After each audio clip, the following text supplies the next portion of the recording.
अंतर्राष्ट्रीय हिंदू परिषद के अंतर्राष्ट्रीय अध्यक्ष प्रवीण तोगड़िया आए किसानों के समर्थन में। फसल के दाम तय करना किसान व उसके बाप दादाओं को अधिकार। सरकार को देना होगा सभी फसलों पर एमएसपी। समर्थन मूल्य का किसान आंदोलन होगा सफल। रामायण, महाभारत और वेदों को एनसीईआरटी पाठ्यक्रम में शामिल करने के लिए सरकार व एनसीईआरटी का किया धन्यवाद। जातिगत जनगणना पर बोले तोगड़िया, देश में अच्छी शिक्षा, स्वास्थ्य व रोजगार के लिए जो व्यवस्था जरूरी वो उठनी चाहिए कदम। लोगों से किया आह्वान, अपने बच्चों को रखें नशे से दूर। हरियाणा के 3 दिन के प्रवास के दौरान रोहतक पहुंचे थे प्रवीण तोगड़िया। अंतर्राष्ट्रीय हिंदू परिषद के अंतर्राष्ट्रीय अध्यक्ष प्रवीण तोगड़िया एमएसपी के मुद्दे पर किसानों के समर्थन में खड़े हो गए हैं। उनका कहना है कि फसल का मूल्य तय करना किसान का अधिकार है और सरकार को 1-2 फसलों पर नहीं, सभी फसलों पर एमएसपी देना होगा और उन्हें पूरी उम्मीद है कि किसानों का एमएसपी के लिए आंदोलन सफल होगा। प्रवीण तोगड़िया अपने हरियाणा में 3 दिवसीय दौरे के दौरान आज रोहतक पहुंचे थे। साथ ही उन्होंने रामायण, महाभारत व वेदों को एनसीईआरटी पाठ्यक्रम में शामिल करने के लिए सरकार व एनसीईआरटी का धन्यवाद किया है। तोगड़िया ने कहा कि किसान के खेत में उगने वाली फसल के दाम तय करना किसान व उसके बाप दादाओं का अधिकार है। फसल हमारी, दाम हमारा, यही होना चाहिए।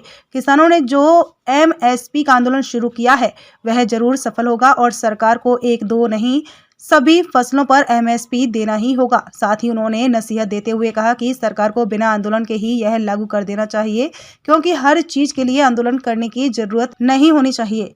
प्रवीण तोगड़िया ने रामायण, महाभारत में वेदों को इतिहास मानकर एनसीईआरटी पाठ्यक्रम में शामिल करने के फैसले को सही बताते हुए सरकार व एनसीईआरटी का धन्यवाद किया है। उन्होंने कहा कि यह हमारे इतिहास के लिए बहुत बड़ा कदम है और भविष्य में भी जो हमारे इतिहास के वीर हैं उनको भी पाठ्यक्रम में शामिल किया जाना चाहिए।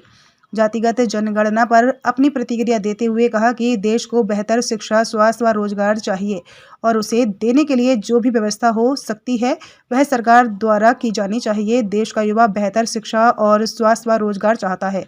साथ ही उन्होंने देश के लोगों से आह्वान किया है कि अपने बच्चों को नशे से दूर रखें। कल एनसीईआरटी ने पाठ्यक्रम में रामायण, महाभारत और वेद को इतिहास मानकर सिखाने का निर्णय किया।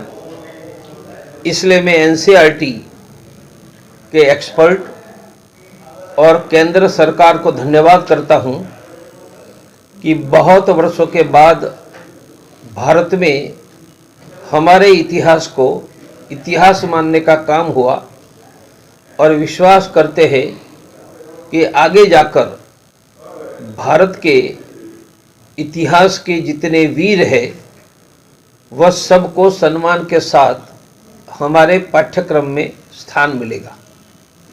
आपने फसलों के दाम का जिक्र किया, एमएसपी को लेकर भी लंबा आंदोलन चला था और समय समय पर किसान संगठन करते रहते हैं, तो उनको कैसे देखते हैं? आज़ादी का आंदोलन शुरू हुआ था 1857 में।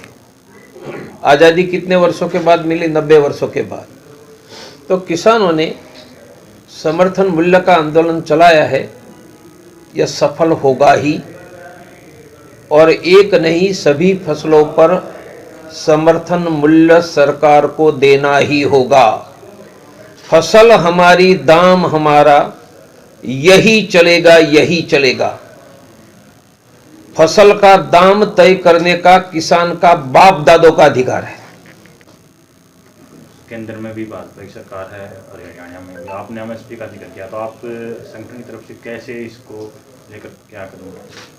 हम चाहेंगे कि किसानों को फसल के दाम एमएसपी की सभी फसलों पर तय हो और मैं स्वयं किसान हूँ, मेरे घर गाय भैंस बैल सब, ट्रैक्टर भी है, तो फसल का दाम तो किसान का बेटा ही तय करेगा। तो आप मतलब अगर किसान फिर से आंदोलन करते हैं तो अरे आंदोलन किए बिना भी बहुत चीजें हो सकती है ना, हर बार आंदोलन करने की जरूरत पड़ेगी ऐसा थोड़ा है, प्यार से भी हो सकता है। सरकार से उम्मीद है दे देगी और ये हुड्डा ने तय किया तो फिर दिला ही देंगे। मेरा 3 दिन का हरियाणा का दौरा था। ये दौरा के दौरान जगह जगह पर हर सप्ताह हनुमान चालीसा चले हम भारत में 1 लाख गांवों तक हर सप्ताह हनुमान चालीसा करने का अभियान शुरू किया है और यह हनुमान चालीसा जहां होगा वहां उस गांव के या शहर के मोहल्ले के सभी हिंदुओं की सुरक्षा, समृद्धि, सम्मान की चिंता यह हनुमान चालीसा केंद्र में आने वाले बंधु भगिनी करेंगे। आपने हिंदू समाज का जिक्र किया। आजकल चर्चाएं उठ रही हैं कि जातिगत सर्वेक्षण होना चाहिए, वो आप किस तरह से? यह देश में सबको शिक्षा मिलनी चाहिए, स्वास्थ्य मिलना चाहिए, रोजगार मिलना चाहिए, सबको समर्थन मिलना चाहिए और वह ध्यान में रखकर न्याय संगत उचित व्यवस्था जो ठीक लगे वह समाज में होनी चाहिए। मुद्दा है सबको शिक्षा मिलनी चाहिए, स्वास्थ्य, रोजगार मिलना चाहिए, वह देने के लिए उचित कदम उठाने चाहिए। ये आने वाली जनरेशन पर क्या असर पड़ेगा? आने वाली जनरेशन को शिक्षा चाहिए, रोजगार चाहिए, स्वास्थ्य चाहिए और किसानों को फसल के दाम चाहिए। वह करेंगे तो परिणाम अच्छा ही आएगा।